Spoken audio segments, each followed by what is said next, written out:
Not too late for him to hear the true gospel of Jesus Christ. I think what they really mean is there's still time for you to not be a Latter-day Saint. You shouldn't kiss someone on the lips unless you're in a romantic relationship with them. David, what do we think about that one? Happy 100, of course, but it needs be pointing out I feel uncomfortable with that prophet worship. I'll be totally honest. I did feel a little bit weird about the whole campaign leading up to the party. Welcome, Wilson. I don't know why I'm welcoming you. You're not a guest. You're a co-host here. Well, I mean, it feels good to be welcomed. Like, I'm happy to be here. So Good. I Me appreciate too. it. Thank you. Sure thing. David, welcome. to Thank the show. you. Good to have you on today. That does feel good. All right. We're responding to comments today. We love responding to comments. It's a lot of fun. Let's just jump right into it. Okay. Do you want to start? Sure. Let me get my guy up here. Here's a comment from the video, Our Opinion of Jeffrey R. Holland's latest interview. A recent one. Yes. Let's see. So it says, poor Holland is in for a surprise when he learns the hard way that Mormonism was just a 19th century fraud. Not too late for him to hear the true gospel of Jesus Christ and have assurance of salvation by grace alone through faith in Jesus Christ. Dang. That's rough. Yeah. To be honest, when I first read this one, this kind of brought me back to, I believe it's the talk Safety for the Soul. Mm-hmm. Whenever President Holland is literally like, I am not a stupid man. I would not bet my life on something that is a hoax, that is a fraud. Like, and I'm standing before you today to tell you that it is not. Like, the thing is, ultimately, I thought this comment was interesting because I think President Holland has literally gone through this thought process many times throughout the course of his life. And to his determination, he doesn't believe this to be a fraud or a hoax or any sort of false gospel. And he's gone through that and he's testified of that. And I feel like pretty much everyone can kind of go through that and make that conclusion. Yeah. I don't know. I think it's interesting because I feel like in some faiths, and not all faiths, of course, and I'm probably generalizing here or oversimplifying. I know I am.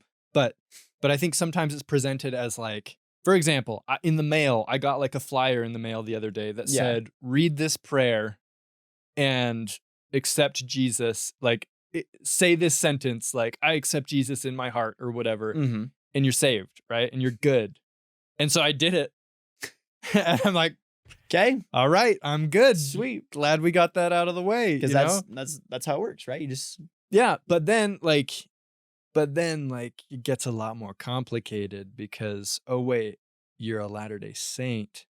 That means that there are a lot more hoops you need to jump through for the grace to actually be applicable in your life, Like, So it's just like, Jeffrey R. Holland clearly believes in Jesus. Yes. And believes that salvation comes through grace, through Christ's grace, right? Yes. I think that when they say, like, there's still time for Elder Holland to accept Jesus and be saved by grace, I think what they really mean is there's still time for you to not be a Latter-day Saint.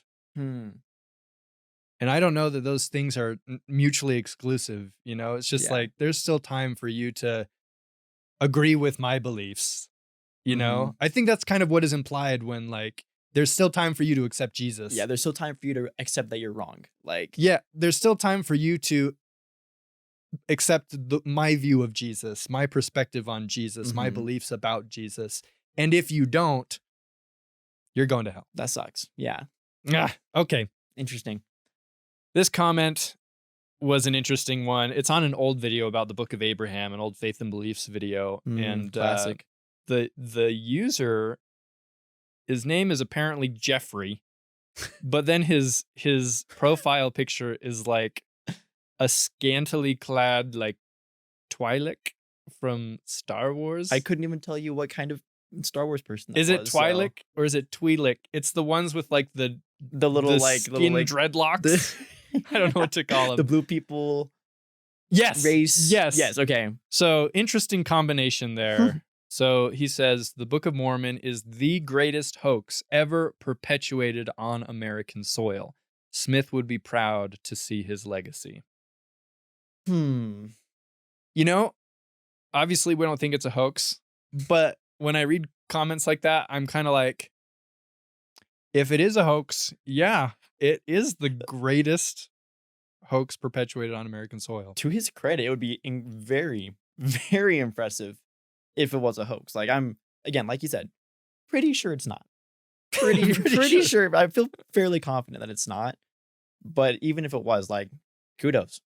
It's a little bit of me is like, even if it's not true, it's like, good on you for attention to detail, Oh, the attention to detail would be incredible. It's like I wouldn't even be mad. I'd be mad. I would be very mad. But the key principle here is that, like, it's the greatest hoax on American soil from this guy's perspective, because nobody's figured out how he's done it yet. That's what I was gonna say. Like, if it really is a hoax, it's like, tell us how, tell us why, because nobody can. Yeah, nobody can. And that's the thing is, like, if it was a hoax, I would expect it to be a lot easier to figure out how it was done. Well, just again, like, we've made this point a million times on this channel, but like, looking at Joseph Smith and his lifestyle and his education and just who he was, it seems just impossible for him to be able to put something of that magnitude together. Yeah, with his age and his knowledge, it just doesn't make sense. And unless he was this evil mastermind who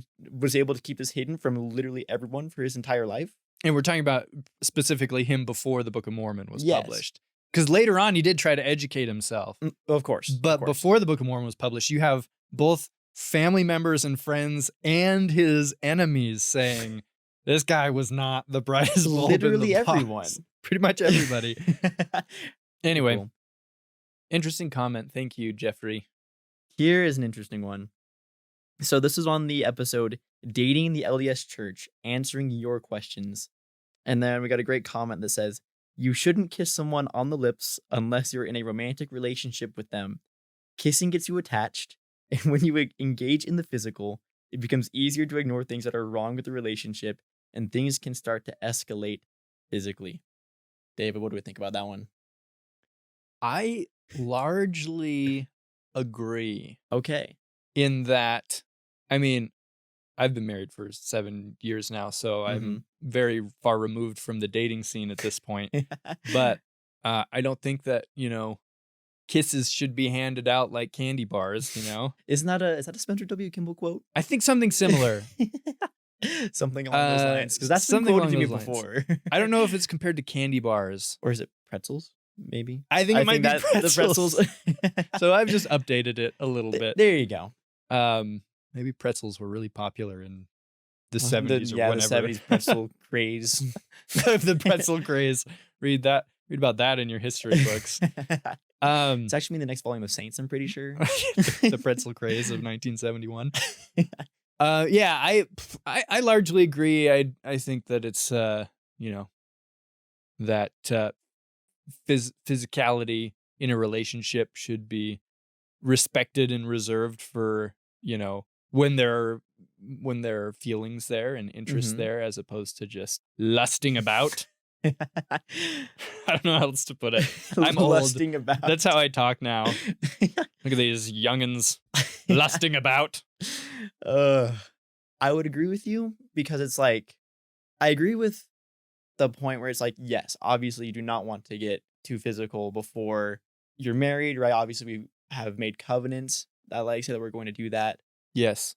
But I feel like don't have sex before marriage. Is that what you're trying to say? Yes, I absolutely 100% agree. Yeah. I would adhere to that. I feel like the point that's being made in this comment, at least, saying that you shouldn't kiss someone before you're dating them because you will ignore any red flags that you would see in them, I feel like is a little interesting. That is interesting. Just because, like, I don't know, maybe someone really needs to kind of like give them a little update on provo culture, because it's a little bit different than that standard. But at least from my experience, I feel like just kissing somebody and not being in a relationship with them don't just like get caught up in like this love craze all of a sudden where you just throw everything out the window and it's just like, oh my gosh, right? Like, is that what he says? Is don't kiss someone unless you're in a relationship?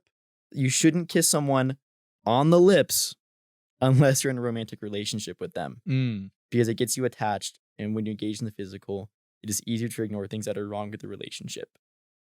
Yeah, I see your point. I would disagree. I think it would be okay to kiss someone before you're like officially dating. Well, because what if you kiss someone and then they're just a bad kisser? And then Then it's like, you gotta but then if you're already like in a relationship, it's like you break up and you're just like, hey, See- like I'm sorry, you just suck at kissing. Like, and that's just called being shallow, Wilson. That's what that is. well, then you just teach them to be better, right? Do what? Well, then you just teach them to be better. There At there that you point, go. right? Jeez, Hopefully. Wilson. I'm sorry. I'm just Saucy trying guy to over here. just brainstorming here. If this is like the standard that we're holding everybody to, we've got to come up with some sort of, I don't know, solutions here, right? Wilson. Apparently, Wilson is the guy to go to if people need to get better at kissing. My girlfriend is going to see this episode and she is going to roll. Like this is I this have is going to kill her. Wilson's girlfriend. She's a gem. You keep her around. She seems very nice. Absolutely. Shout out I forgot her name though. Michaela. Michaela. That's right. Shout out Michaela. Let's do another quote or a comment. That was a weird conversation, Wilson. That was I don't know if I've ever expected to kind of like break that down on Saint Unscripted with me. with you, but here we are. Here we are. Yeah, everybody knows back in the day I was just a go-getter. I've heard. I was a I've party heard. animal. Well, like BYU, like the campus was your oyster. Like I still hear the legends. I'm sure you do. No, none of that is true. Okay, this is an interesting one. This is from our video about celebrating President Nelson's 100th birthday. Mm-hmm. Happy 100, of course, but it needs be pointed out. Okay, the grammar's a little all over the place. I'm just going to read this as is. Happy 100, of course, but it needs be pointing out we are worshiping a golden calf. We put makeup on him and then celebrate him. I feel uncomfortable with that prophet worship. I think Jesus needs to receive more honor and celebration. Okay. What do you think? How did you feel about the whole celebration and whatnot? I thought the celebration was actually really fun and really wholesome. Did you watch it? I watched portions of it. Okay. I didn't catch all of it. I didn't watch it. But nah, it's okay. Nobody's perfect, right? We all make mistakes. Repentance. But overall, like the tone that I got is that it was just a genuine celebration of a fantastic human being. And yes, like it was done through like it was a church broadcast, right? Like it was in the conference center. But it didn't necessarily feel like any sort of like intense worship. It was just like as if we were to celebrate like I don't know, any other leader's birthday. Yeah. Just any other sort of like kind of patriarch. Like it was just this person has done so much for us. So we just want to show gratitude for them on like a special day. That was the vibe that I got. At least. I can see where this person is coming from with this comment. I'll be totally honest. I did feel a little bit weird about like the whole campaign leading up to the party. I feel like the birthday turned into like a whole like PR campaign, like marketing thing. Like this is fair. And I don't know if it was intended to be that way. But you had the whole like 99+1 thing, which I think the principles behind that are great, like finding the one and whatnot.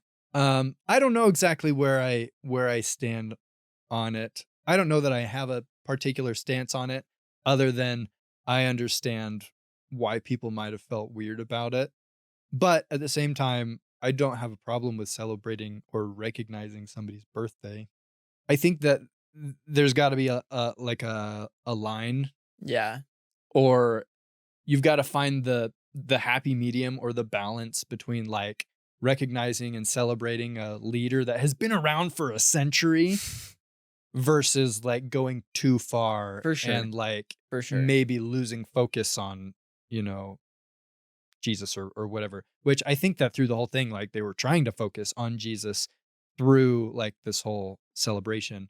I feel like at the end of the day, all that President Nelson has really done has been point us to Christ. Yeah. I think he's been especially humble and meek in the sense of he rarely, I don't know if he's ever drawn attention to himself or really if any of this birthday celebration was himself. Because yes, the 99+1 thing kind of got turned into like a big kind of like, I don't know, PR thing, like a big kind of like movement on social media, which is like great. But like you said, the principles behind it was he just wants us to get out and serve. He's like, don't do this for me, Yeah. but go serve someone like Christ would. Like that's Great all that point. I ever want. So I agree. I doubt he went over to mhm. the PR department. I don't even know if that's what it's called at this point. Communications. I don't know. Mhm. I doubt he went there and was like, plan me a party and like, I want this big party. I want the balloons. I want the piano. I want the opera singer. Yeah, I'm sure that he, just kind of like showed up and Mhm. had a good time, and he's worried about other things, beyond that. Certainly. But I also want to point out that like I don't have strong feelings about this. No. Like I don't want people to hear this and be like, oh, he hates the he prophet. hates the prophet. He hates the church. No, it's just like I could understand how people could feel weird about it, Mhm. about the emphasis. But yes, I'm glad you brought up like the emphasis. I think the intention was serving others and Mhm. being like Absolutely. Christ. It was different. I'm all for the church trying different things to, reach new people, new audiences. Absolutely. So I'm all for that. Okay, Cool. your turn. This one is a Trinity versus the Godhead episode that I don't know if I've seen the episode itself actually. This one looks Ian is like on the might be. thumbnail. Is this a throwback? Like, This is an OG episode from okay. years ago, but it looks like the comment was new. Recent comment, and it just simply says, "You guys are absolutely nutty." Mm. So I get that a lot. Yeah, not the first time. Not Not the gonna be first the time. last time. Could have been a lot worse of a comment. Very true. Very true. Were you on this episode or have you seen? I don't think I was. Do we know? This might have been before my time. I think it was. I don't think I was on any episodes with Ian. Wow. I think I came on after Ian Oh my left. gosh. So this is an old. That is so this is at huge least throwback. like 7 years ago or Oh my goodness. thereabout, 6 or 7 years years ago. I was like a sophomore in high 12? school. Were you really? Yes. Oh my gosh. Man. Good Come a times. long way. Good times we have. Anyway, sorry. So to the comment. This is an interesting one because it's about the Trinity Mhm. versus like the Godhead, right? Mm-hmm.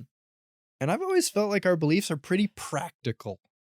Like For sure. God has a physical body, a perfected, glorified physical body, kind of like Jesus had after he was resurrected, and he takes up space. He's not like Like an ethereal. ethereal, Yeah. like, because that's the thing. And I don't mean to criticize Mm-hmm. other faiths or Important like the preface. Trinity or whatever, but I struggle with the concept that God has no form, no what's the expression? No. No body it parts is. or passions. Thank you, Taylor, behind the camera. I struggle with that idea that God has no body parts or passions, that he takes up no physical space, exists outside of time. And I'm just like, I'm supposed to have a relationship with this being. He is my father, but he's not any kind of being that we could even fathom. Exactly. Nor is he actually he doesn't have gender because he doesn't have a form. And so I'm just like, what is this thing? Mm-hmm. And I'm not going to call it nutty. I'm not going to like throw it back on them and, throw out insults. I just have felt, in my experience in the church, I feel like our belief, at least to me, makes a lot more sense. Mm-hmm. It clicks a little easier. For sure. Even though we're criticized about our belief in the Godhead, I don't understand the alternative. For sure. I hear it. Sorry, I know you want to say something. No, you're fine. I hear a lot about what God is not, Mm-hmm.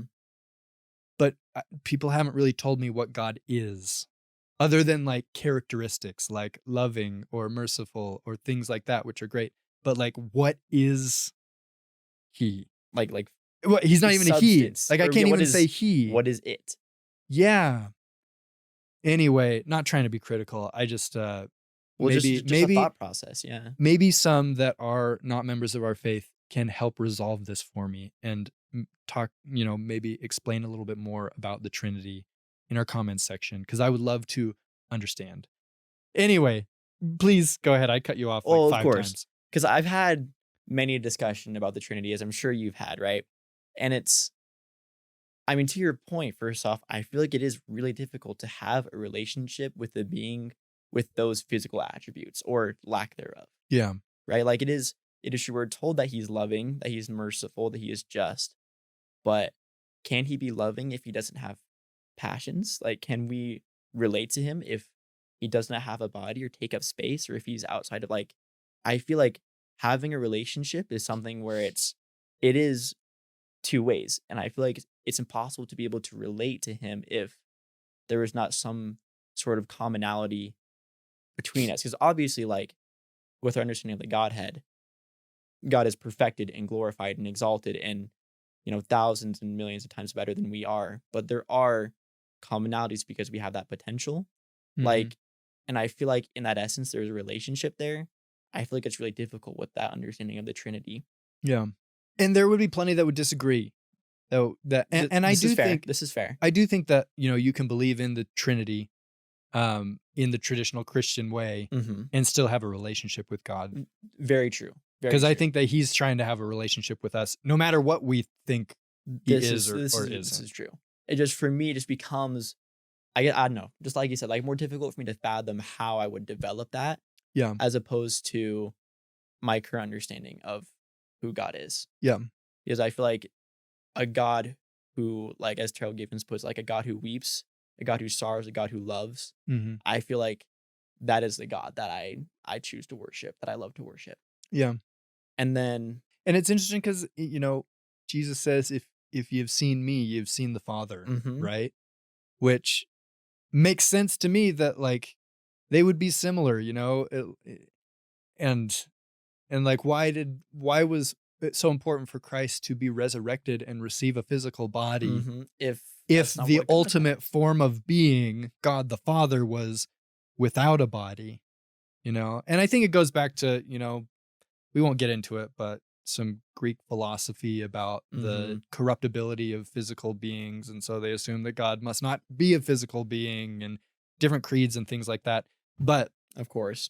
anyways, it's an intense topic. I mean, yeah, we could go on. We could go on. It Yes. just feels a little rash to be calling us nutty for our beliefs whenever ultimately this is I feel like what one could get from reading the text, from reading the Bible, because Yeah. I don't know if I necessarily find the Trinity there. It I mean, that's agreed. we could go on. It reminds me of when people talk about Joseph Smith and the seer stone in the hat, Mhm. translating the Book of Mormon, say, this is crazy. This is so dumb.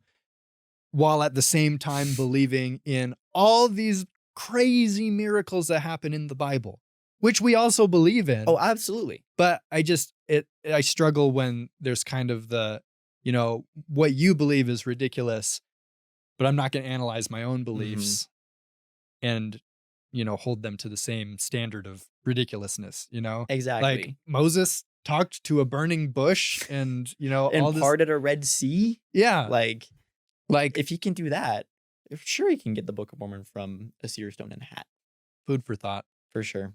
Okay, one more. Let's do one more. And this was an interesting one. This is also from an older video about approaching doubts. It was with Christopher Cunningham, was our guest on that one. But the comment came in fairly recently, and he says, I'm struggling with my faith. I'm coming back to church and get my ordinances back in December. I feel alone and hope I can just get back on track. Well, I mean, first off, I mean, it's awesome that they're trying to get back on track and you're Yeah. looking to receive those ordinances again and like make those covenants again. Because if you do feel lonely, at the end of the day, a relationship with Christ is probably the one thing that can ultimately help resolve that and can help you feel that companionship again.